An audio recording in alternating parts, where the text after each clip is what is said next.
Hello, j'espère que tu vas bien. On se retrouve aujourd'hui pour le deuxième épisode du Self-Love Monday. Et aujourd'hui, on va parler d'un sujet que j'adore, l'énergie féminine et masculine. J'en ai d'ailleurs parlé avec Tiffen dans l'épisode 26, le rendez-vous avec l'avenir. Et je t'invite vraiment à écouter cet épisode parce qu'il est ultra inspirant. Je me suis beaucoup renseignée sur le sujet car je le trouve très passionnant. Et la première chose à savoir, c'est que ces énergies, donc l'énergie féminine et l'énergie masculine, ce ne sont pas une question de genre, mais elles font vraiment partie de chacun d'entre nous. On possède tous de l'énergie féminine et de l'énergie masculine. L'idée, c'est d'avoir en fait un équilibre et une harmonie de ces deux énergies en nous. Ce sont deux forces qui se complètent, qui sont complémentaires et qui s'apportent mutuellement des bienfaits. On retrouve d'ailleurs cette duologie dans la nature avec la lune et le soleil, le jour et la nuit, l'été et l'hiver,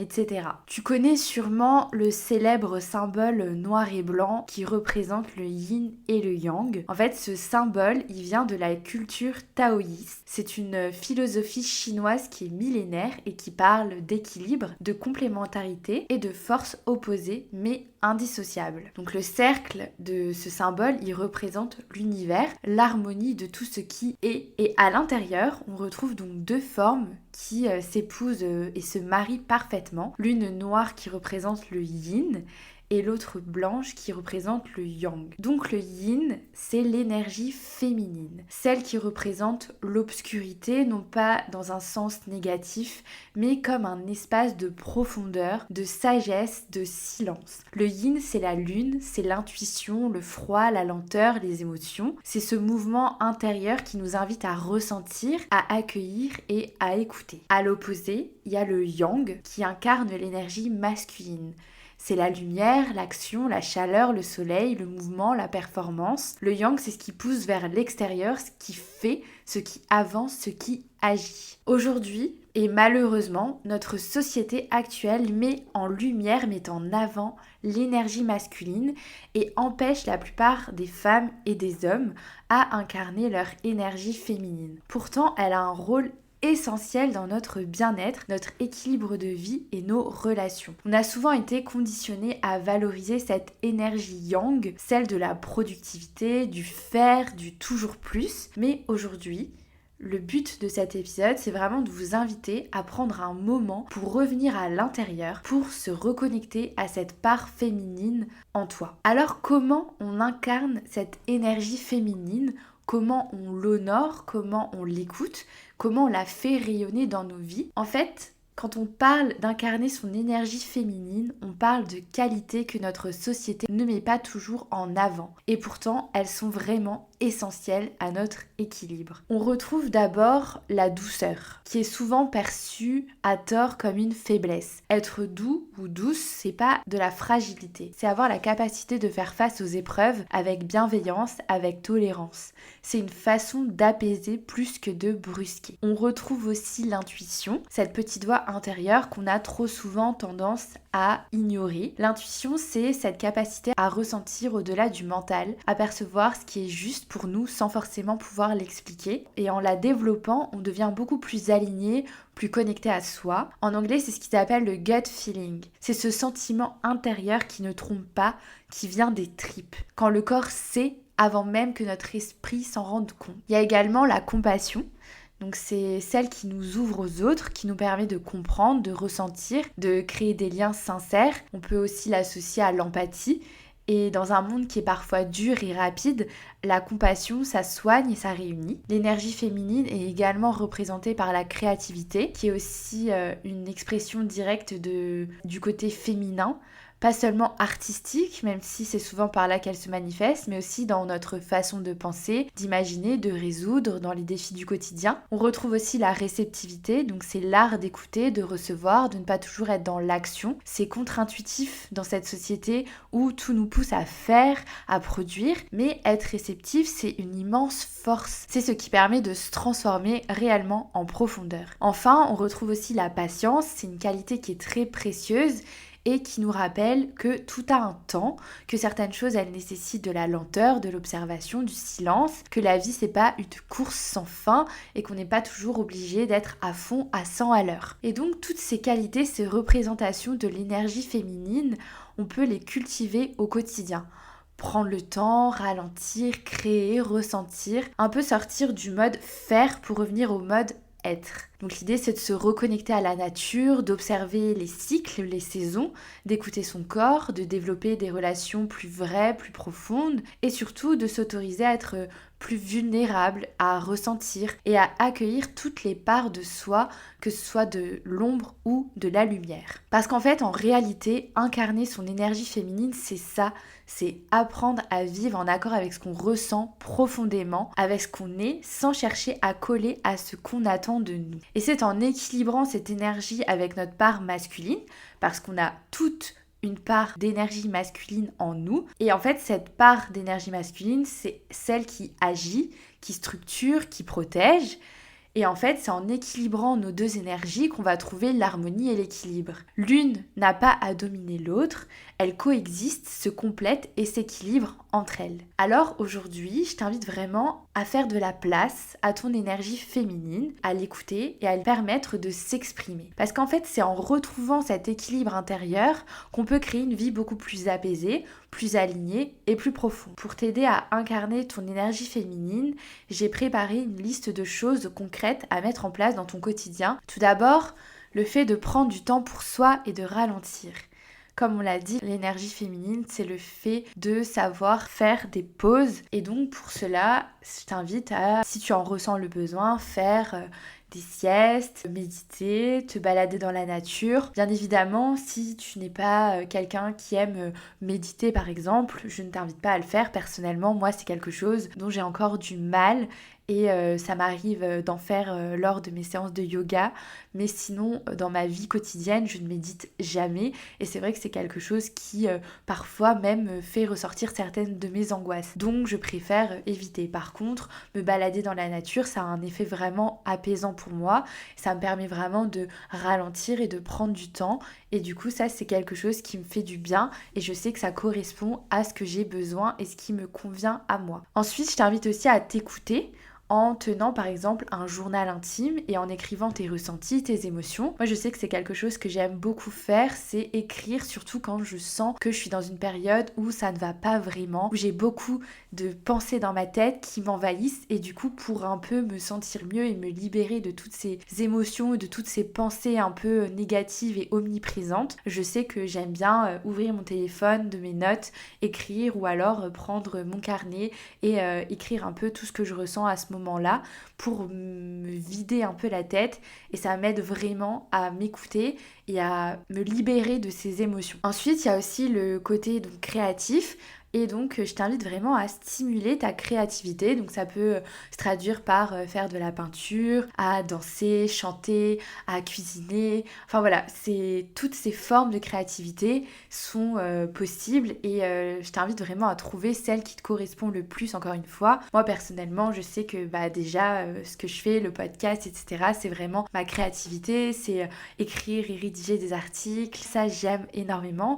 Mais aussi, j'aime beaucoup cuisiner par exemple des gâteaux, j'aime faire de la peinture ou des sports comme le pole dance qui à la fois libère ma créativité mais aussi dégage une énergie féminine extrême parce que c'est dans ces moments-là aussi que je me sens vraiment dans mon énergie féminine. Ensuite, il y a aussi ce côté d'apprendre à recevoir des compliments, de l'aide, du plaisir sans vraiment te justifier et sans te braquer qu'une personne veuille t'aider. Par exemple, le fait d'accepter de recevoir des compliments, c'est vraiment que tu es dans ton énergie féminine. Le fait aussi d'accepter de l'aide, c'est aussi d'incarner son énergie féminine. Typiquement, je sais que par exemple, moi, dans ma relation de couple, mon copain, il aimait beaucoup m'apporter de l'aide. Et c'est vrai qu'au début, j'avais du mal à l'accepter parce que j'ai toujours été dans cette forme d'énergie masculine dans mes relations. Et c'est vrai que le fait d'accepter de l'aide, pas toujours, parce que des fois, je sens que j'ai besoin que ce soit moi qui fasse des choses, mais parfois, je sens que j'ai besoin d'aide.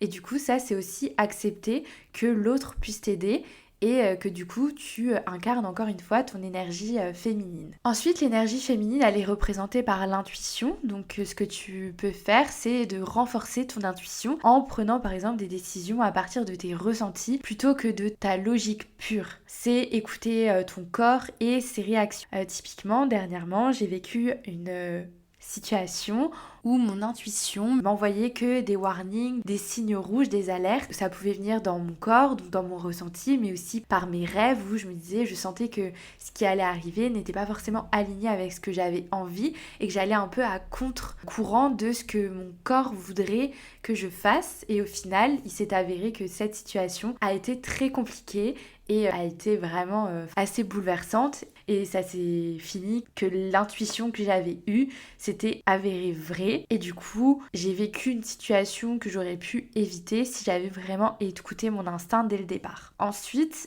l'énergie féminine, c'est aussi savoir se reconnecter à son corps. Donc pratiquer par exemple des sports doux comme le yoga. Donc par exemple, moi je pratique le Hatha Yoga et c'est vraiment un sport qui est doux et qui permet vraiment de trouver en fait cet équilibre justement entre l'énergie féminine et masculine parce qu'on va avoir des poses qui sont douces et des poses qui demandent un peu plus de force. Et du coup, c'est vraiment une forme de yoga que j'apprécie énormément. Il y a aussi le fait de faire des séances d'étirement où là, on va prendre le temps de s'étirer, de faire du bien à son corps. Mais aussi, il y a ce côté de se faire du bien par exemple, en se faisant des automassages, en s'appliquant de la crème, de l'huile, etc. Enfin voilà, l'idée, c'est vraiment de se faire du bien à son corps, de prendre soin de soi en ralentissant et en se reconnectant à nos sensations. Ensuite, il y a aussi le fait que nous, les femmes, on est des êtres cycliques. Et du coup, l'énergie féminine, c'est aussi avoir un rythme de cycle et s'adapter à son cycle. Nous, les femmes, on est des êtres cycliques et donc on n'a pas vraiment les mêmes énergies et besoins en fonction de nos phases. C'est important de se connaître pour pouvoir adapter nos besoins à notre phase du cycle. Je sais que certaines femmes, et j'en fais partie, ont des syndromes qui peuvent parfois impacter leur cycle comme le SOPK ou encore l'endométriose. Et en fait, justement, c'est encore plus important d'écouter ces cycles dans ces moments-là parce que quand on n'a pas des cycles réguliers, c'est comme ça en fait, c'est en apprenant à écouter son corps, à voir comment il fonctionne, qu'on va aussi réussir à écouter beaucoup nos besoins et donner ce dont notre corps a besoin en fonction de ses phases. Et d'ailleurs, le fait d'avoir vraiment commencé à écouter mes cycles, c'est-à-dire que j'ai arrêté tout ce qui était hormonal pour pouvoir justement ressentir tout ce qui était dans mon corps, donc mes émotions, mes humeurs, mes moments où j'avais plus d'énergie, mes moments où j'en avais moins. Et en fait, en écoutant tout ça, en sachant comment je fonctionne, en fait, ça m'a énormément aidée et aujourd'hui, j'arrive à adapter justement mes semaines par rapport à mes cycles et mon rythme. Je sais que par exemple, quand je suis dans une semaine où j'ai mes règles, typiquement, je vais être dans une semaine où je vais totalement ralentir et je vais accepter d'être en pause. Et quand je vais être dans mon après-règle, donc là, je vais rentrer dans mes phases de printemps et d'été, j'aime bien comparer ça aux 4 saisons. Et bah là, je vais plus être peut-être dans mon énergie masculine où je vais avoir plus de force, donc je vais faire plutôt que ressentir, plutôt que d'être dans le repos et dans le côté de prendre le temps pour moi. Et d'ailleurs, d'être à l'écoute de mon corps, d'être à l'écoute de mes besoins et de savoir comment agir en fonction de mes phases de cycle, ça m'a énormément aidé à retrouver des cycles presque normaux naturellement. C'est encore un autre sujet par rapport à aujourd'hui, mais n'hésitez pas si jamais c'est un sujet qui vous intéresse, que je vous parle du SOPK et comment ça peut impacter aussi notre féminité, notre énergie féminine. N'hésitez pas à me le dire par message et je pourrais prévoir un épisode à ce sujet parce que vraiment ça fait des années que je travaille là-dessus, sur ce sujet-là pour moi. Et j'ai vraiment trouvé des solutions efficaces qui m'aident aujourd'hui à vivre mieux ce syndrome qui touche aujourd'hui plus de 10% des femmes dans le monde. Enfin, une des choses qui peut t'aider à incarner ton énergie féminine, c'est aussi de s'entourer de personnes qui sont bienveillantes, qui sont à l'écoute et avec qui tu te sens en confiance, que tu te sens capable d'être vulnérable, d'être toi sans jugement. Et ça, c'est vraiment quelque chose qui est extrêmement important parce que quand on est entouré de bonnes personnes avec qui on peut incarner pleinement notre énergie féminine, et ben c'est vraiment des personnes avec qui on va pouvoir être soi, avec qui on va pouvoir être en confiance et avec qui on va pouvoir créer une réelle connexion. Personnellement, j'ai longtemps été dans mon énergie masculine en pensant me protéger, mais en apprenant en fait à équilibrer mes deux énergies, j'ai réellement vu une différence, que ce soit dans mes relations amoureuses, dans mes relations amicales, familiales, mais aussi sur mon état d'esprit en général et mon bien-être. Chaque personne est différente et aura sûrement envie d'incarner ses énergies à sa manière, mais en tant que femme, je t'invite vraiment à ne pas ignorer ton énergie féminine car elle ne te rend pas plus faible.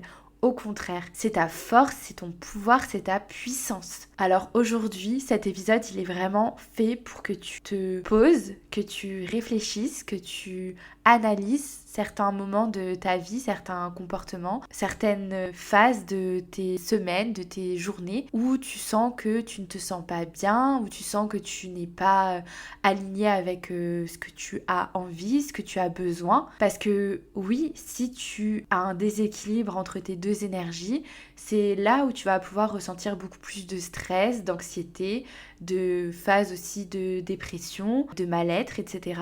Et du coup, c'est pour ça qu'aujourd'hui, je t'invite vraiment à retrouver cet équilibre et en incarnant ton énergie féminine, c'est comme ça que tu arriveras sûrement à retrouver cet équilibre entre justement ton énergie masculine, celle où tu fais, où tu es dans ta force, dans l'action, et celle de ton énergie féminine où tu es dans la réception, dans le fait de ralentir et d'accueillir plutôt que d'être dans l'action constamment. J'espère que cet épisode t'a plu et t'a éclairé sur la différence entre justement l'énergie féminine et l'énergie masculine. N'hésite pas à réfléchir pour savoir si toi tu es plus dans ton énergie masculine, plus dans ton énergie féminine ou si justement tu arrives à trouver un équilibre entre ces deux énergies. Je serais ravie que tu me partages un peu ton retour sur Instagram par message privé, sur le compte du podcast yesIdo.podcast. N'hésite pas aussi à partager dans ta story Insta. Bien sûr, j'adore avoir vos retours, donc n'hésite pas à poster sur tes réseaux sociaux et aussi t'invite vraiment à noter le podcast 5 étoiles sur les plateformes d'écoute pour me soutenir et m'aider à développer encore plus le projet autour de Yes I Do, qui est vraiment un projet qui me passionne et qui est vraiment une ode à l'amour. Je te remercie vraiment vivement pour ton écoute et je te dis à mercredi pour un nouvel épisode. Des bisous.